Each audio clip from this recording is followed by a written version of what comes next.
News first ಲೈವ್ಗೆ ಸ್ವಾಗತ. ನಾನು ವಿಜಯ್ ವೀರಪ್ಪ. ಮೊದಲಿಗೆ ಹೆಡ್ಲೈನ್ಸ್. ಬಳ್ಳಾರಿ ಜೈಲಿನ ಬಳಿ ದರ್ಶನ್ ಫ್ಯಾನ್ಸ್ ಉದ್ದಟತನ. ಕನಕದುರ್ಗಮ್ಮ ದೇವಿ ಮೇಲೆ ಕಾಲಿಟ್ಟು ಹಾರ ಹಾಕಿದ ಅಭಿಮಾನಿ. ದೇಗುಲದ ಮುಂಭಾಗದ ಪುತ್ಥಳಿಗೆ ಹಾರ ಹಾಕುವ ವೇಳೆ ಎಡವಟ್ಟು.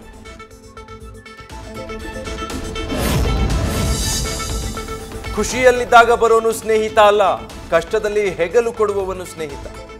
ವಿಚಾರಣೆ ವೇಳೆ ಸಿನಿಮೆಯ ಡೈಲಾಗ್ ಹೊಡೆದಿದ್ದಾರಂತೆ ಚಿಕ್ಕಣ್ಣ. ಕಾನೂನು ಪಾಠ ಮಾಡಿ ಇನ್ಮುಂದೆ ಹೀಗೆಲ್ಲ ಭೇಟಿಯಾಗದಂತೆ ಪೊಲೀಸರ ಎಚ್ಚರಿಕೆ. ಫ್ಯಾನ್ಸ್ ಜೊತೆ ಕರಿಯ ಸಿನಿಮಾ ನೋಡಿದ ವಿನೋದ್ ಪ್ರಭಾಕರ್. ದರ್ಶನ್ ಅಭಿಮಾನಿಯಾಗೇ ಬಂದು ಸಿನಿಮಾ ನೋಡಿದ್ದೇನೆ, ಅವರ ಯಾವುದೇ ಸಿನಿಮಾ ರಿಲೀಸ್ ಆದ್ರೂ ನೋಡ್ತೀನಿ ಎಂದ ನಟ. ನಾಳೆ ರಾಜಭವನ ಚಲೋ ತೀರ್ಮಾನ ಮಾಡಿದ್ದೇವೆ, ಇದರ ಜೊತೆ ಕಾನೂನು ಸಮರವನ್ನು ಮುಂದುವರಿಸಿದ್ದೇವೆ. ರಾಷ್ಟ್ರಪತಿಗಳ ಭೇಟಿಯೂ ಮಾಡ್ತೀವಿ ಎಂದ ಡಾಕ್ಟರ್ ಜಿ ಪರಮೇಶ್ವರ್.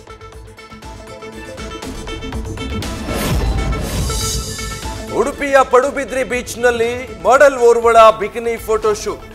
ಸ್ಥಳೀಯರ ಮಾಹಿತಿ ಮೇರೆಗೆ ಪೊಲೀಸರಿಂದ ಅಡ್ಡಿ ಆರೋಪ.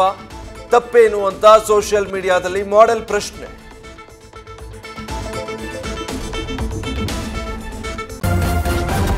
ನ್ಯೂಸ್ ಫಸ್ಟ್ ನಿರ್ಭೀತಿಯಿಂದ ನಿಮ್ಮ ಪರವಾಗಿ.